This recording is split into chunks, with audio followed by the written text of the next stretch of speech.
할렐루야. 오늘도 주의 전에 오신 여러분들을 사랑하고 축복합니다.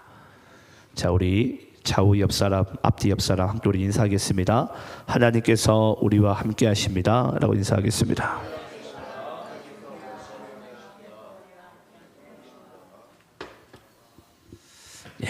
오늘도 보니까 안 보이시는 분들이 많으시네요. 하지만 또 하나님께서 오늘 예배 가운데도 함께 하실 줄 믿습니다.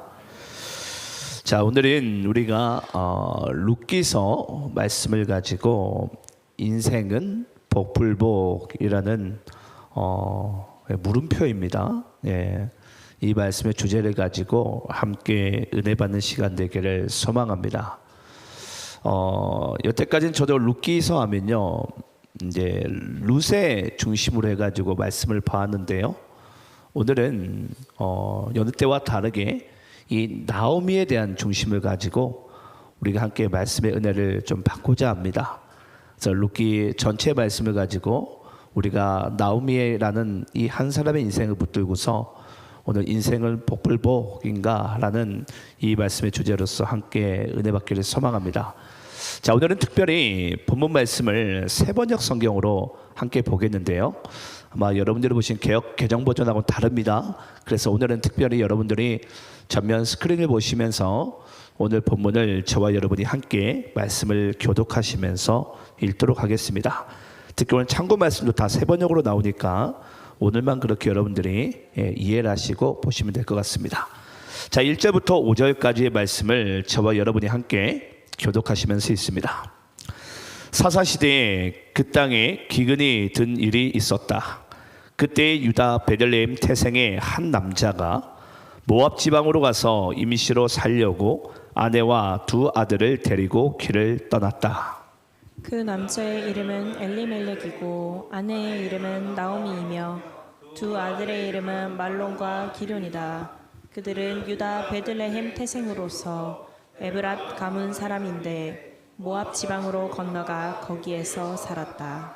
그러다가 나오미의 남편 엘리멜렉이 죽고 나오미와 두 아들만 남았다. 두 아들은 다 모압 여자를 아내로 맞이하였는데 한 여자의 이름은 루시오, 한 여자의 이름은 오르바였다. 그들은 거기서 10년쯤 살았다. 5절 함께 있습니다. 시작. 그러다가 아들 말론과 기륜이 죽으니 나오미는 남편에 이어 두 아들마저 잃고 홀로 남았다. 아멘. 자, 오늘은 우리가 룻기서 말씀을 가지고 나오미를 중심으로 우리가 인생의 복불복이라는 주제를 가지고 함께 은혜를 받는 시간을 가지겠습니다. 지난 월요일이었어요. 월요일이었는데 이 아주 은혜스러운 교회 담임 목사님과 잠시 하이브리드 차량에 대해서 이 담수를 나누고 있었어요. 아주 은혜스러운 교회 담임 목사님이, 그 교회가 이름이 뭐냐면 주은혜 우리 교회예요. 얼마나 은혜스러운지. 주은혜 우리 교회 보니까 김동영 목사님이시라고, 이 받침을 다 빼버리게 되면 기도혀 목사를, 항상 제가 목사님 보면 기도혀 그럽니다. 제가 뭐 좀 후배지만, 어제가 그 목사님과 제가 지난 월요일에 이제 하이브리드 차량에 대해서 목사님이 저에게 묻는 거예요. 이 목사는 하이브리드 차량에 대해서 어떻게 생각하냐? 제가 그때 그랬어요. 한마디로 딱 했습니다. 뽑기 나름입니다. 뽑기 나름입니다. 왜냐면은 이 하이브리드 차량이 이게 좀 약간 뭐라고 해야 될까요? 이 제조사들의 기분이 나쁠 수가 있는데 좀 이렇게 하자가 있는 차량들이 가끔 나옵니다. 그래서 제가 뽑기 나름입니다라고 얘기하는데 그 목사님이 기도빨이 약하신지 무슨 말인지를 못 알아먹는 거예요. 내가 이걸 어떻게 설명을 할까 하다가 운빨입니다라고 목사가 이야기할 수도 없고, 그렇다고 제가 복불복입니다라고 얘기할 수도 없고, 목사니까. 그래서 한참을 제가 그걸 가지고 이제 생각을 하다가 이걸 가지고 오늘 한번 제가 주일 오전에 말씀을 전해 봐야 되겠다라는 감동을 받았어요. 그래서 오늘 말씀의 주제를 이렇게 잡았고요. 그리고 인생은 복불복이다 예, 이걸 가지고 어떤 성경 인물을 제가 딱 떠올리냐면 그때 하나님께서 이 나옴이라는 인물을 저에게 감동을 주셨습니다. 그래서 오늘 이 인생은 복불복. 여러분 인생은 복불복입니까? 혹시 복불복 단어 뜻은 아시죠? 예, 제가 네이버에 찾아보니까 사전적인 의미입니다. 복이 오거나 안 오거나라는 뜻으로 사람의 운수를 일컫는 말이다. 그게 사전적인 의미예요. 복불복. 예, 일단 의미는 아시고 오늘 말씀은 들으셔야 되는데 여러분 어떻게 우리들의 인생은 진짜 복불복일까요? 예, 우리 한번 세 번역으로 출애굽기 20장 5절 6절 말씀을 한번 읽어볼게요. 우리들의 인생은 이와 같다라고 말씀하고 있는데요. 자, 우리 한번 5절 6절 말씀을 교독하면서 있습니다. 너희는 그것들에게 절하거나 그것들을 섬기지 못한다. 나 주 너희의 하나님은 질투하는 하나님이다. 나를 미워하는 사람에게는 그 죄값으로 본인뿐만 아니라 3, 4대 자손에게까지 벌을 내린다. 그러나 나를 사랑하고 나의 계명을 지키는 사람에게는 수천 대 자손에 이르기까지 한결같은 사랑을 베푼다. 자, 여러분 출애굽기 20장 말씀을 어떻게 생각하세요? 20장 말씀에 우리 먼저 5절 말씀 보니까요, 만약에 너희들의 조상이나 또 너희들의 부모가 또 너희가 만약에 우상숭배를 하게 되면 내가 너뿐만이 아니라 그 죄값을 너희들의 자손 3, 4대에 이르기까지 내가 저주를 내릴 것이다. 벌을 내릴 것이다. 그런데 6절에 가보니까요, 만약에 그러나 너희 조상과 너희가 나를 사랑하고 나의 계명을 지키면 보니까 계명을 지키게 되면 3, 4대가 아니라 수천 대 자손까지 한결같은 사랑을 복을 베풀 것이다. 여러분 이 말씀을 어떻게 생각하세요? 여러분들 이 말씀에 혹시 동의를 하십니까? 아마 여러분들이 이런 이야기를 들어보셨는지 모르겠어요. 만약에 어떤 사람이 자기는 뭔가 잘한 게 아무것도 없는데 그냥 인생이 술술 잘 풀리는 거예요. 예. 그럼 잘 풀리게 되면 야, 조상님들이 이 덕을 잘 쌓았나 보다고, 그런 이야기들을 많이 하곤 합니다. 자, 그런데 두 번째로 반대로 이제 반대입니다. 자기가 아무것도 잘못한 게 없는 것 같은데 나름 신앙생활을 잘한다고 쳐요. 근데 이상하게 불행한 일들이 계속 닥치는 거예요. 그때 불행한 일들이 닥칠 때 아무래도 네 조상이나 또는 너의 증조부나 고조부가 뭔가 우상숭배를 하나님 앞에 큰 죄악을 이렇게 벌이지 않았을까, 그런 이야기들을 우리가 하곤 합니다. 어떻게 여러분들은 그렇게 혹시 인생을 나름대로의 나의 삶을 그렇게 해석한 적은 여러분 혹시 없었나요? 예. 제가 보기엔 아마 분명히 이 중에도 아마 없지는 않을 거예요. 도대체 내 인생은 왜 이렇게 꼬일까? 예. 뭔가 내 부모가, 내 조상이 또는 내가 하나님께 잘못을 해가지고 내 인생이 이렇게 꼬이는구나. 예. 여러분 그렇게 생각하는 사람들이요, 지금도 너무나도 많습니다. 근데 여러분 제가 또 다른 예를 한번 드려볼게요. 어떤 목사님이 있었어요. 실제 이야기입니다. 어떤 목사님이 있었는데 그 목사님에게 두 아들이 있었다고 합니다. 근데 그 목사님은 보니까 저와는 다르게 너무 겸손하시고 믿음도 좋으시고 목회도 너무 성실하게 잘하시는 목사님이세요. 근데 그 목사님에게 두 아들이 있는데요, 하루는 그 아들이 교통사고를 당하고 생명은 겨우 건졌는데 보니까 식물인간이에요. 또 그 일이 얼마 지나지 않아서 둘째 아들이 있었는데 그 둘째 아들은 보니까 묻지마 폭행을 당해가지고요 거의 반신불구가 됐어요. 자, 여러분께 질문을 해볼까요?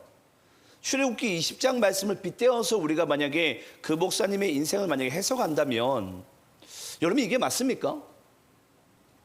네. 그 목사님의 보니까 조부와 증조부까지 다 목회자 집안이에요. 목사님 너무 겸손하시고 너무 믿음이 좋으시고 너무 정말 목회도 성실하게 행하신 분이세요. 근데 두 아들이 그렇게 됐어요. 다시 한번 질문을 해볼게요. 여러분 출애굽기 20장 말씀과 그 목사님의 삶은 왜 이렇게 다르죠? 예. 그럼 정말 예수 믿는 우리들의 인생 자체도 운빨이고 복불복일까요, 여러분? 어떻게 생각을 하십니까? 여러분들 혹시 여러분들의 주변 사람들이 혹시 불행한 일을 당하거나 어떤 말할 수 없는 고통과 시험 가운데 빠져 있으면 여러분들 또한 그렇게 생각하지는 않습니까, 혹시? 아, 저 사람은 보니까 저렇게 뭔가 저주를 받을 만하니까, 또는 저렇게 못되게 사니까 저렇게 큰 질병에 걸리고 큰 문제에 닥치고 집안이 저렇게 푹속 주저앉는 거라고. 여러분들은 혹시 그렇게 생각해 보신 적은 없나요? 네. 저는 제가 짧은 그 목사님과의 대화였지만요, 정말 가끔은 하나님의 말씀과 또 우리의 삶이 정말 하나님 안에서 건강하게 이루어지고 있음에도 불구하고 때로는요, 도무지 내가 이해할 수 없는 그런 인생의 큰 문제와 시험과 또는 질병 가운데 내 삶이 내몰릴 때가 있어요. 네. 저는 그래서 오늘 제가 이 말씀을 보면서요, 제가 아까도 말씀드렸지만 이 출애굽기 20장 말씀을 가장 역설적으로 표현하는 한 인물이 저는 나오미라고 생각을 합니다.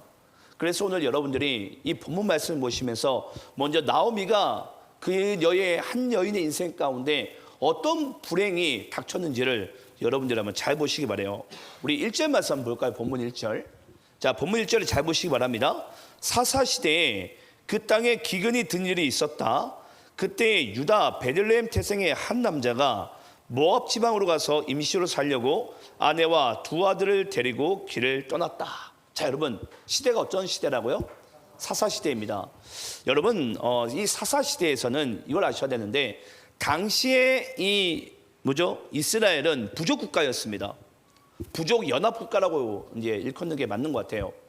여러분, 당시에 이스라엘이 가나안 땅을 다 정복하고 난 다음에 그들이 부족 연합 국가를 이루고 있었는데 그들에게 당시에는 왕이 없었습니다. 그래서 사사가 간헐적으로 하나님께서 나타나게 하셔가지고 사사가 간헐적으로 그 부족 국가 전체를 다스리게 됩니다. 전쟁도 진두지휘하게 되고요, 또는 정치도, 그리고 모든 재판권도 사사가 다 관리가 했어요. 근데 그 사사는 사사시대 가운데 간헐적으로 하나님께서 그 한 사람들을 세우십니다. 예. 그때 시대 가운데 여러분 잘 보세요. 보니까 뭐가 임하게 되죠? 가나안 땅에, 이스라엘 땅에 큰 가뭄이 임하게 돼요. 큰 가뭄이. 여러분, 얼마나 가뭄이 심했는지 모르겠는데 우리가 얼마나 심했는지 알 수 있는 것은 뭐냐면요, 그때 유다 베들레헴 태생의 한 남자가 모압 지방으로 한마디로 이민을 가게 됩니다. 강제로 이주를 가게 되죠.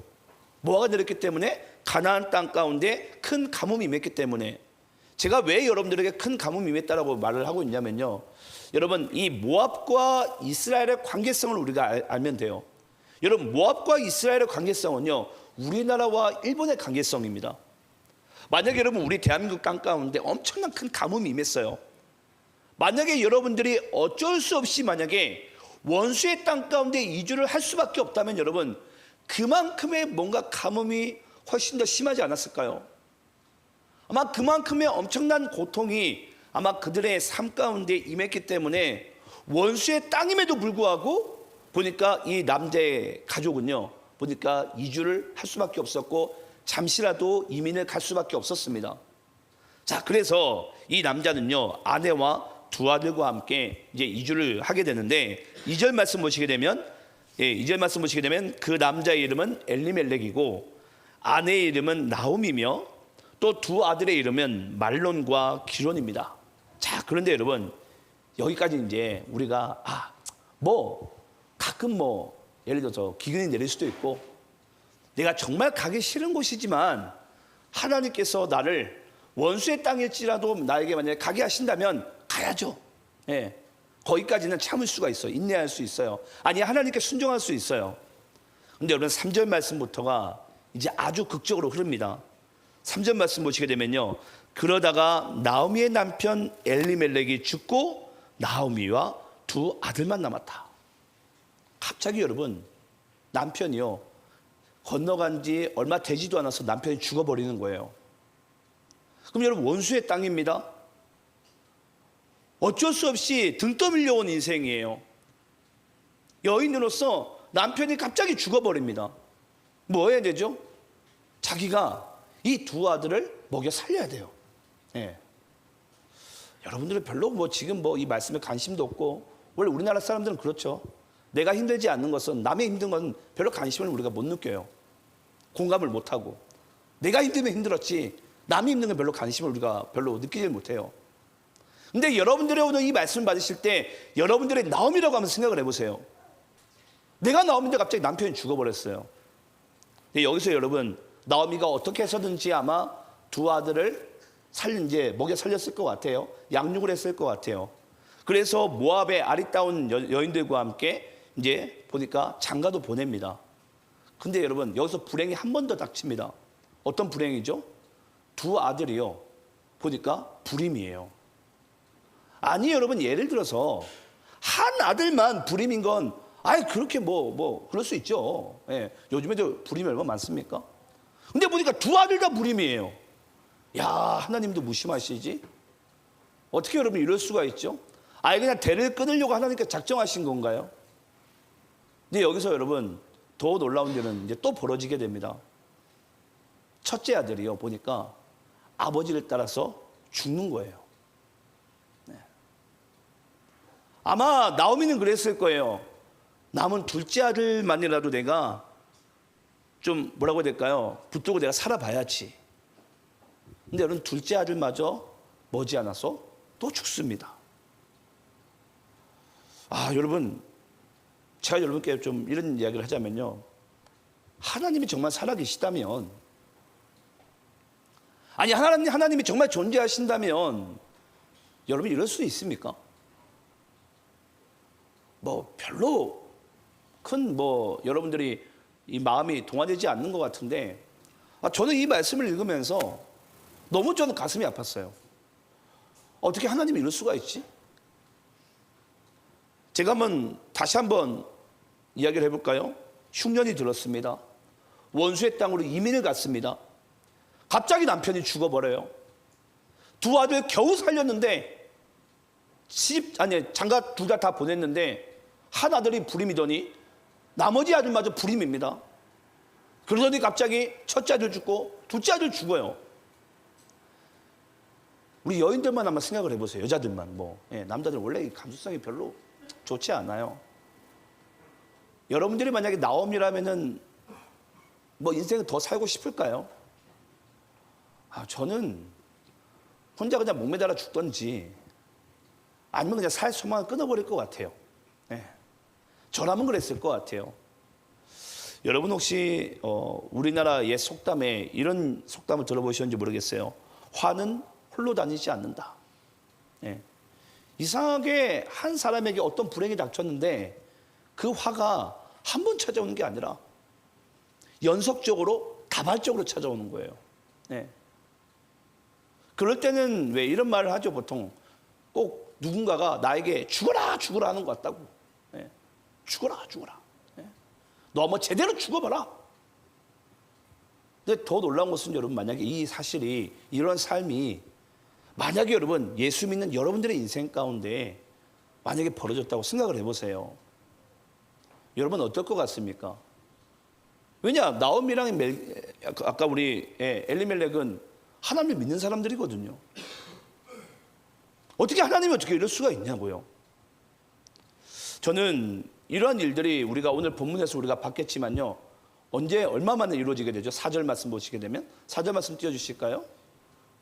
보니까 10년 안에 이 모든 일들이 다 벌어져요. 이 모든 일이. 저라면 여러분 모르겠어요. 저는 목회를 그만뒀을 것 같고, 저는 아마 하나님 저주하고 저는 떠났을지도 모릅니다. 저 정도의 인간은. 근데 어찌됐건 중요한 것은 여러분, 아마 이 나옴이라는 한 여인의 이 마음판은 아마 커다란 구멍이 뚫렸을 것 같아요.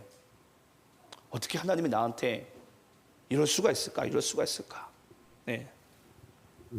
근데 제가 오늘 본문을 제가 준비하면서요, 제가 이제 어떤 다른 분의 이 본문을 가지고 설교한 걸 제가 좀 들어봤어요.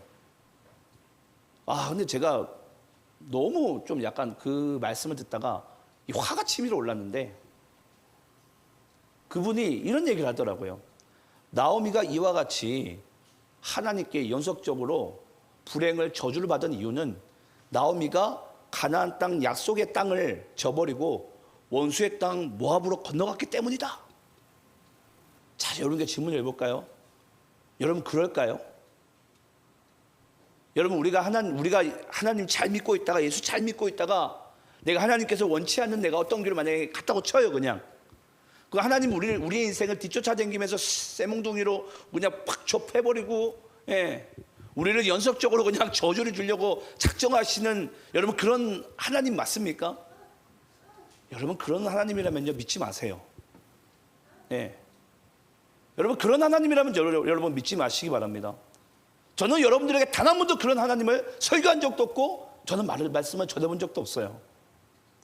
제가 그 설교를 듣다가 제가 너무 화가 치밀어 올라가지고 꺼버렸어요. 아니 여러분 나오미를 2번 죽이는 거 아닙니까? 아마 여기 있는 분들 중에서도 아마 여러분들의 인생 가운데 그런 걸 겪고 있는 분들이 계실지도 몰라요. 나에게 불행이 한 번 찾아왔는데 이게 한 번이 아니라 화는 혼자 다니지 않으니까 다발적으로 찾아오는 거예요. 근데 나는 분명히 예수를 믿고 구원받고 거듭난 인생이에요. 여러분 도대체 왜 우리들의 인생 가운데 이런 게 나타날까요? 아니 예를 들어서 예수 안 믿는 인생이면 여러분 뭐 그러려니 할 수 있어요. 만약에 예를 들어서 그러면 여러분 만약에 예수 믿는 인생이면 여러분 그러면 안 됐잖아요. 아니 여러분 나오미가 오죽했으면은 그 원수의 땅에 건너갔겠습니까? 안 그렇습니까? 저만 그런가요? 아마 더 이상 그 땅에 살았으면은 아마 큰 가뭄으로 인해서 그 식솔들이 다 굶어 죽었을지도 몰라요. 저는 그래서 말씀을 보면서 한번 생각을 해봤어요. 여러분들도 한번 제 말에 어떻게 생각하시는지 한번 들어보시기 바랍니다. 여러분 만약에 가나안 땅에 기근이 내렸으면 그 나오미와 엘리멜렉 그 가족에게만 가뭄이 내렸나요? 아니죠. 가나안 땅 전체 가뭄이 내린 거예요. 그럼 다시 질문해 볼까요? 그러면 나오미와 엘리멜렉만 이민을 갔을까요? 아닐 거예요. 분명히 다른 사람들도 아마 모압 땅으로 이주를 한 사람들이 있었을 거예요. 근데 같이 이주를 한 사람들 가운데도 같이 하나님을 믿고도 보면 모압 땅에 건너가 가지고 자녀도 잘 되고 아마 부자가 된 또 하나님의 복을 충만하게 누린 그런 가족들도 분명히 있었을 거예요. 참 생각을 해보세요, 여러분. 왜 엘리멜렉과 나오미의 가족은 저주를 받았는데 만약에 다른 사람들은 잘 됐다고 칩시다 우리가. 여러분 이 이유가 뭘까요, 여러분? 저는 말씀을 보면서 그랬어요. 야, 도대체 이게 뭘까? 근데 저는 오늘 이 말씀이요. 제 인생에 있어서도 저는 너무나도 커다란 큰 메시지가 주는 게 뭐냐면요. 그렇습니다. 저도 예전엔 그랬어요. 저도 예전에는요. 말씀을 보다 보면은 야, 내가 하나님을 잘 믿게 되면 혹여 저는 제 아버지랑 제 조부가 그 위에 증조부가 예수를 믿지 않았습니다. 저도 때로는 그런 상태 가운데 간 적이 있어요. 하나님의 화가 나의 인생까지만 딱 머물고 내 자녀인 우리 사기슬이에게는 그 모든 저주가 멈추고 불행이 멈추고 이들이 잘 살았으면 좋겠다. 그리고 내 자녀도 나와 같이 믿음의 유산을 잘 물려주는 그런 자녀가 됐으면 좋겠다라고 생각한 것이 한 적이 저도 많았어요. 근데 여러분 여기서 뭐가 잘못된 거죠? 제 말 가운데 나는 그 조상의 저주를 받아야 된다라는 그 잘못된 고정관념이 저도 있었던 거예요. 왜냐? 내 아버지, 내 조부, 내 증조부는 하나님을 한마디로 믿지 않고 예수를 믿지 않았으니까. 저도 그렇게 생각한 적이 있었어요. 근데 여러분 그렇지 않습니다. 여러분도 아시겠지만 우리는 고린도후서 5장 우리 17절인가요? 우리 모두는 그리스도 안에서 새로운 피조물 아닙니까? 보라 새 것이 되었도다. 우리의 모든 인생은 이제 하나님께 구속된 인생이에요. 그러면 여러분 오늘 우리가 이 나옴이라는 한 여인의 인생을 통해서 하나님께서 우리에게 정말 아시고자 하는 바는요, 여러분 잘 집중하시기 바랍니다. 나오미가 어떠한 이유로 인해서 왜 연속적인 불행을 당했는지를 하나님께서는 우리가 궁금해하기를 원치 않으세요. 우린 자꾸 거기에만 우리는 몰두하거든요. 아, 저 인생이 왜 저렇게 저주를 많이 받았을까? 나는 왜 인생이 나에게 꼬일까? 라는 것에서만 우리는 항상 물음표를 우리는 달아요. 근데 여러분, 하나님께서 나옴이라는 인생을 통해서 우리에게 진짜 집중하기 원하시는 것은 여러분 뭔 줄 아십니까? 우리 한번 따라해 보겠습니다. 이유 모를 연속적인 불행에도 나오미가 어떻게 믿음으로 이겼는지를 보자. 여러분, 여러분들의 인생에서는요, 내가 예수를 잘 믿던, 내가 예수를 잘 못 믿던, 여러분이 하나님의 뜻 가운데 살아가든 하나님 뜻 가운데 살아가지 못하든, 중요한 것은요, 우리 인생의 이유 모를 불행들이 찾아올 수 있습니다. 예. 아니, 어찌보면 우리가 보기에는 복불복의 인생처럼 그 모든 화들이 나에게 밀려올 때가 있어요. 여러분, 여기서 정말 중요한 게 뭔 줄 아십니까? 예. 너희들이 그것에 집중하지 말라는 거예요. 하나님이 우리에게 정말 집중하기 원하시는 것은요, 그 상황 가운데 우리가 나오미와 같이 어떻게 하나님을 바라보고 어떻게 하나님을 의지하여서 어떻게 우리가 이것을 믿음으로 우리가 이것을 이겨내갈 수 있는지, 어떻게 우리가 하나님의 뜻과 계획을 그 속에서도 발견할 수 있는지, 하나님께서는 우리가 그것을 바라보고 목도하기를 간절히 원하신 줄 믿습니다. 저는 우리 한번 제가 예전에 한번 보여준 그림이 있는데요, 우리 한번 바이킹 그림을 좀 볼까요? 제가 예전에 여러분들께 이 바이킹 그림을 만화를 한번 제가 보여드린 적이 있어요. 예, 여기 바이킹이 보니까 하늘을 향해서 뭐라고 외치죠? Why me? 하나님, 도대체 나에게 왜 그러세요? 도대체 나에게, 예? 도대체 나에게 왜 그러십니까? 예? 왜 자꾸 나의 인생을 이렇게 괴롭히십니까? 아마 나오미는 아마 하나님께 그렇게 외치고 싶었을 거예요. 근데 하늘로부터 뭐라고 이야기가 내려오죠? Why not? 야, 왜 안 되는데? 왜 안 되는데? 왜 안 되는 거야 도대체? 여기서 여러분 바뀐 게 뭐죠? 누가 창조주고 누가 피조물입니까? 예. 여러분, 우리는 가끔은 내가 하나님을 믿고 살아간다 하지만요, 가끔은 내가 하나님이라고 생각할 때가 많아요. 아니요, 하나님을 믿고 있지만 나 중심적인 하나님을 믿어요. 근데 전 여러분께 말씀드릴 거예요. 우리가 그리스도를 믿고 거듭났다는 사실은요, 여러분들의 세계관이 나 중심적인 세계관에서 하나님 중심의 세계관으로 바뀌어야 됩니다. 네, 이게 뭐라고요? 진짜 예수 믿는 자의 삶이에요. 진짜 예수 믿는 자의 삶. 근데 예수를 믿고도 여전히 여기 나오는 바이킹 그림 같이 Why me? 당신이 먼저 나한테 이렇게 하냐는 거예요. 여기서 창조주는 누구예요? 바이킹 자신이죠. 나 중심적인. 그때 하늘로부터 음성이 내려오기는 Why not이에요. 왜 안 되는데 도대체? 네. 여러분, 우리들의 인생길을요, 내다봐야 며칠이고 내다봐야 몇 달이에요. 아, 내가 이 정도 이렇게 될 수 있을까? 우리 교회가 8월 15일 날 단합회를 가고 이 정도 우리가 내다볼 수 있을까요? 그것도 여러분, 예를 들어서 폭풍과 밀어치고 태풍이 몰려오면요, 그것도 못 가요. 우리가 가고 싶어도. 그게 여러분 우리들의 인생입니다. 한 치 앞도 못 보는 게 우리들의 인생이에요. 근데 우리는 가끔은요, 그 모든 만물의 이치도 우리는 다 모르면서 하나님 앞에 그냥 Why me라고 외치는 거예요. 하나님, 나에게 왜 그러십니까? 우리 한번 예레미야서 예가인데요, 3장 우리 1절부터 3절까지 말씀과 12절부터 18절까지의 말씀을 함께 보겠습니다. 아마 나오미의 마음이 아마 이와 같을지 몰라요. 자, 1절부터 3절까지를 먼저 교독하면서 있습니다. 나는 하나님의 진노의 몽둥이에 얻어맞고 고난 당하는 자다. 주님께서 나를 이끄시어 빛도 없는 캄캄한 곳에서 헤매게 하시고 온종일 손을 들어서 치고 또 치시는구나. 주님께서 나를 관역으로 삼아서 화를 당기신다. 주님께서 화살통에서 뽑은 화살로 내 심장을 뚫으시니 내 백성이 모두 나를 조롱하고 온종일 놀려댄다. 쓸개집으로 나를 배불리시고 쓴 쑥으로 내 배를 채우신다. 돌로 내 이를 밟으시고 나의 얼굴을 땅에 비비신다. 내게서 평안을 빼앗으시니 나는 행복을 잊고 말았다.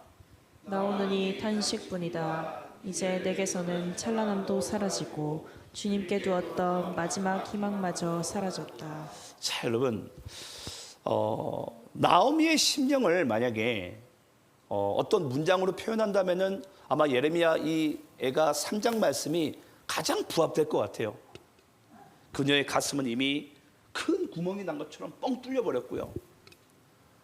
그가 모든 게 만약에 다 가로막혔을지라도 그 하나님마저 나에게 소망을 줄 수 없는 아마 그런 상태 가운데 나오미의 인생은 아마 내몰렸을 것 같아요. 근데 여러분, 만약에 우리들의 인생이 이유 모를 뜻 모를 복불복의 인생이라면 여러분 생각해 보시기 바랍니다. 복불복의 인생이 만약에 우리들의 인생이라면 우리가 화를 낼 이유가 있을까요? 우리가 분노할 이유가 있을까요? 여러분, 분노할 대상이 있어야지 분노를 하죠. 내 인생을 만약에 내 인생이 복불복이 아니라 여러분 누군가 주관자가 있으니까 우리가 화를 낼 수 있는 거 아닙니까? 예레미야 얘기가 3장 말씀 바로 그거예요. 여러분, 나오미가 수많은 불행을 당하는 동안에 나오미가 화가 나는 여러분 이유가 뭔 줄 아세요? 그 순간에 분명히 하나님이 함께 계셨다는 사실이에요. 한마디로 인격적인 하나님을 나오미는 알고 있고 믿고 있어요. 그러니까 나오미의 마음 가운데 가끔 예수 믿는 우리의 마음 가운데 뭐가 치밀어 오릅니까? 화라는 게 치밀어 올라요. 근데 우리들의 인생이 만약 복불복이면요, 화를 낼 대상이 없으니까 우리는 한마디로 화를 낼 수 없는 것이고 우리는 그냥 이것이 내 팔자르니 하면서 아마 살아갈 수밖에 없고 급기야 아마 그런 인생들은 자살할 수밖에 없겠죠. 근데 여러분, 나오미는요 인격적인 하나님을 믿었습니다. 그래서 나오미는 아마 이런 생각을 했을지 몰라요. 내가 불행을 당했을 때 분명히 하나님도 그 옆에 내 옆에 있었을진데, 아니 하나님이 그것을 막을 수도 있었고 하나님이 그것을 제거할 수도 있었는데 하나님은 도대체 왜 나의 인생을 그냥 내버려 두셨을까? 여러분, 이런 부분 가운데 나오미가요, 우리 한번 세번역 룻기 1장 13절 말씀 읽어볼까요? 우리 세번역 1장 13절입니다. 우리 함께 있습니다. 시작. 너희가 이것이 클 때까지 기다릴 셈이냐? 그때까지 재혼도 하지 않고 홀로들 지내겠다는 말이냐? 아서라 내 딸들아, 너희들 처지를 생각하니 내 마음이 너무나 괴롭구나. 주님께서 손으로 나를 치신 것이 분명하다. 여러분, 나오미가 그런 불행 가운데 있자 이거 모르겠어요. 철없는 이 두 며느리가요, 룻과 누구죠? 갑자기 생각이 나냐? 오르바. 오르바가 따라 나선다고 하는 거예요. 그때 여러분요, 나오미가요 그 며느리에게 이런 얘기를 합니다. 아서라 얘들아, 아서라, 하나님이 나를 치신 거지 너희들까지 왜 고생을 하려고 하느냐. 아서라, 아서라, 나 혼자 저주 다 받을 테니까 하나님은 분명히 내가 모든 불행과 저주 가운데 있을 때 분명히 내 옆에 있었을진데 하나님이 나를 이렇게 그냥 내버려 두신 거다. 막을 수도 있었고 제거할 수도 있었는데 하나님이 나를 이렇게 내버려 가신 거다. 아서라, 아서라. 그러니까 너희들 갓길로 가라. 이렇게 얘기할 때 결국은 오르반만 떠나버리고 룻은 그럼에도 불구하고 어머니 하나님은 내 하나님이고, 그러면서 결국은 어머니를 따라갑니다. 근데 여러분, 여기서 이제 전반전이 다 끝나고요, 이 나오미와 룻이요 나중에 베들레헴에 결국은 들어가게 되는데요, 들어가게 돼서 우리 한번 룻기서 1장 19절과 21절 말씀을 좀 읽어볼게요. 자, 룻기서 1장 19절 21절입니다. 자, 다시 고향 땅 베들레헴으로 들어간 장면입니다. 제가 19절 읽겠습니다. 그 두 사람은 길을 떠나서 베들레헴에 이르렀다. 그들이 베들레헴에 이르니 온 마을이 떠들썩하였다. 아낙네들이 이게 정말 나오미인가 하고 말하였다. 나오미가 그들에게 대답하였다. 나를 나오미라고 부르지들 마십시오. 전능하신 분께서 나를 몹시도 괴롭게 하셨으니 이제는 나를 마라라고 부르십시오. 21절 함께 있습니다. 시작. 나는 가득 찬 채로 이곳을 떠났습니다. 그러나 주님께서는 나를 텅 비어서 돌아오게 하셨습니다. 주님께서 나를 치시고 전능하신 분께서 나를 불행하게 하셨는데 이제 나를 나옴이라고 부를 까닭이 어디에 있겠습니까? 여러분, 나오미는요, 전능하신 하나님께서는 분명히 나의 모든 삶 가운데 내 옆에, 내 곁에 계셨음을 나오미는 알았고요. 하나님이 나를 저주했다라고 생각을 했어요. 예. 그래서 여러분, 나오미가 무슨 뜻인 줄 아세요? 즐거움, 기쁨이라는 뜻을 가지고 있어요. 더 이상 나를 나오미라고 부르지 마세요. 뭐라고 부르라고 얘기하죠? 마라라고 부르세요. 여러분, 마라탕 좋아하시죠? 예. 이 마라가 쓰다라는 뜻입니다. 예. 내 인생은 이제 쓴물입니다. 쓴물. 예. 근데 여러분, 여기서 이 나오미가 이렇게 고백할 수밖에 없었던 것은요, 나오미가 하나님의 존재 여부를 한마디로 무시했던 것도 아니고 몰랐던 그런 사람이 아닙니다. 그러니까 그 하나님께 모든 원망과 모든 불평들을 다 쏟아붓는 거예요. 근데 여러분, 여기서 이제 우리가 매우 인생에 중요한 반전이 일어나는데요. 나오미가 베들레헴에 도착을 하게 되고 베들레헴에서 살게 되는데 이상하게 나무의 인생 가운데 전혀 다른 인생의 반대의 인생이 펼쳐지게 됩니다. 그는 분명히 얘기했잖아요. 두 아들이 불임이었어요. 근데 나오미가 베들레헴에 들어오자 며느리 룻과 보아스를 통해서 누가 나오게 되죠? 오벳이 나오게 돼요. 오벳이. 예. 그리고 이 나오미가 또 고향 땅에 돌아오고 나니까 텅 비어 있는 인생이 점점 채워지기 시작합니다. 풍족하게 채워지기 시작해요. 또 나중에 자기의 인생을 나오미가 아니라 마라라고 부르세요라고 얘기하지만 나중에는 여러분, 우리가 말씀 보겠지만은 우리 룻기서 4장 가게 되면 나중에 나오미가 하나님을 찬양하게 되는 기쁨과 즐거움이 회복되게 돼요. 자, 그럼 여러분, 여기서 우리 한번 룻기서 4장 14절 말씀 읽어볼까요? 자, 함께 있습니다. 시작. 그러자 이웃 여인들이 나오미에게 말하였다. 주님께 찬양을 드립시다. 주님께서는 오늘 이 집에 자손을 주셔서 대가 끊이지 않게 하셨습니다. 그의 이름이 이스라엘에서 늘 기리어지기를 바랍니다. 여러분 아시겠지만 룻기서는 1장부터 4장까지 되어져 있습니다. 1장에는 이와 같은 저주가 없어요. 근데 룻기서는 1장부터 2장부터 3장부터 4장까지 갈 때요, 점점 이 상승 곡선을 타요. 영적으로 완전히 저주 같은 인생에서 마지막에는 여러분 아시겠지만 나중에 보아스와 룻 사이에 오벳이 태어나고 오벳의 아들이 누구죠? 이세 아들이 누구죠? 다윗.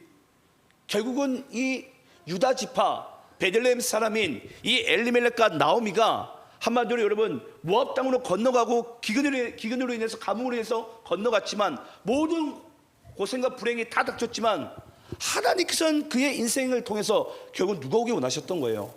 그리스도 오기 원하셨던 거예요. 네.